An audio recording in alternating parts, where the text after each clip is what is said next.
अचूक बातमी जी आहे ती न्यूज 18 लोकमतनं आपल्यापर्यंत पोहोचवलेली आहे। त्यामुळे पहिल्यांदा मंत्रिमंडळाचा शपथविधी जो आहे तो नागपूरला अधिवेशनाच्या पूर्वसंध्येला पार पडतोय। पण मंत्रिमंडळातला फॉर्म्युला ठरलेला असताना आता तिन्ही पक्षांकडील खात्यांवरही शिक्कामोर्तब करण्यात आल्याची सूत्रांची माहिती आहे। यामध्ये भाजपकडे गृह, महसूल, जलसंपदा, ऊर्जा, सार्वजनिक बांधकाम, उच्च व तंत्र शिक्षण, आदिवासी विकास, गृहनिर्माण, ग्रामीण विकास, पर्यटन, वन खातं, सांस्कृतिक कार्य, कौशल्य विकास, विधी व न्याय ही खाती असणार आहेत।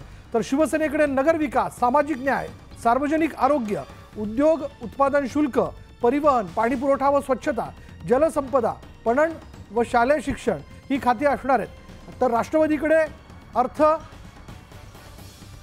अर्थ खातं जे ते जाऊ शकतं, पण सहकार, कृषी, अन्न व नागरी पुरवठा, वैद्यकीय शिक्षण, महिला व बालकल्याण, अन्न व औषध हे खातं